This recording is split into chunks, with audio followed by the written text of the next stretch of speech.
Nah, di Madinah itu ada masjid besar yang disucikan, namanya itu Masjid Nabawi. Nah, di dalam Masjid Nabawi itu ada makam Rasulullah. Jadi Nabi Muhammad itu dimakamkan di sana. Nah, ada space kecil antara makam Rasulullah dengan tempat podium dia suka memberikan khutbah. Ada taman kecil banget, itu namanya Taman Raudho. Taman Raudho itu artinya taman yang indah. Taman ini diperebutkan orang, bayangin deh, ratusan ribu kan, ngantri untuk masuk ke tempat yang sejengkal itu. Kenapa? Karena itu tempat paling mustajab berdoa. Tempat yang paling mustajab berdoa itu udah di situ. Bayangkan panjangnya antriannya, orang nahan pipis segala macam, enggak, orang berdiri aja. Saya ikut loh antrian itu. Ikut, Mary. Ikut begitu sampai ke depan pagar itu. Terus saya mau melangkah, saya urungkan, saya batalkan niat saya. Saya balik ke belakang, ya, balik ke belakang. Tapi saya bilang, sayang, kenapa coba saya batalkan? Karena saya nggak tahu saya mesti berdoa apa. Saya nggak tahu. Mendingan orang di belakang saya gitu, yang mendapatkan kesempatan itu.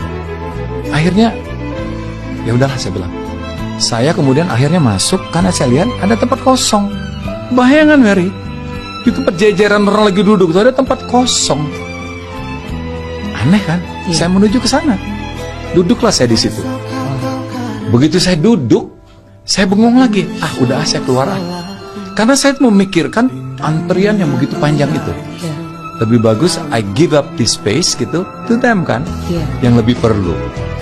Nah, begitu saya memutuskan, lagi bingung nggak gitu, ada tangan di samping kanan saya, pegang saya. Ganteng, orang Arab, harum, berbahasa Palembang. Dia pegang tangan saya, bahasa Palembang itu, nak kemana? Pak Tantowi, mau kemana Pak Tantowi? Loh, orang Palembang. Iya, aku orang Palembang. Nak kemana? Udah duduk sini. Aku pengen keluar. Nah, aku nggak tahu mesti baca apa di sini. Aku nggak siap. Lebih bagus orang itu aja yang masuk sini. Tahu nggak, dari saku dia keluarkan buku. Saya ingat bukunya itu berwarna silver. Judul bukunya itu Doa-doa di Raudho. Doa-doa di Taman Raudho. You know what? Semua doa itu dalam bahasa Indonesia. Karena saya nggak bisa baca Arab. Jadi bayangan ya, ada orang yang ngasih saya buku doa untuk di Raudho dalam bahasa Indonesia. Nah, saya baca, gampang banget bacanya kan. Nah, habis itu selesai, karena saya nggak bisa lama-lama juga kan.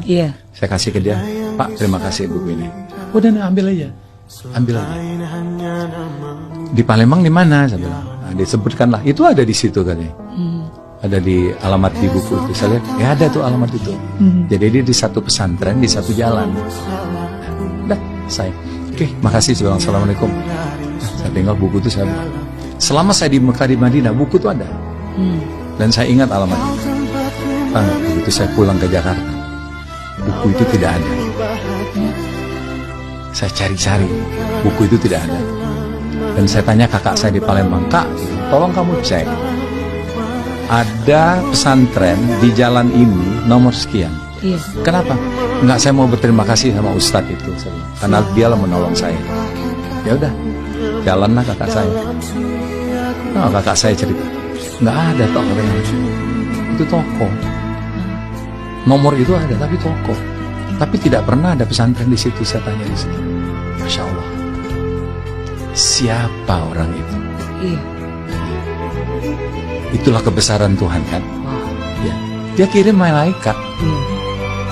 Malaikat kan bisa semuanya kan. Mau bahasa apa aja kan bisa. Mau barang apa aja dia punya. Jadi insya Allah loh, dalam hidup saya itu saya pernah ketemu malaikat yang sosoknya itu adalah seorang pengurus pesantren yang ngakunya itu dari Palembang. Dan tempat itu tidak pernah ada. Tidak pernah ada. Kakak saya itu berulang-ulang nanya, tidak pernah ada pesantren Pak di sini. Ini toko dari zaman dulu.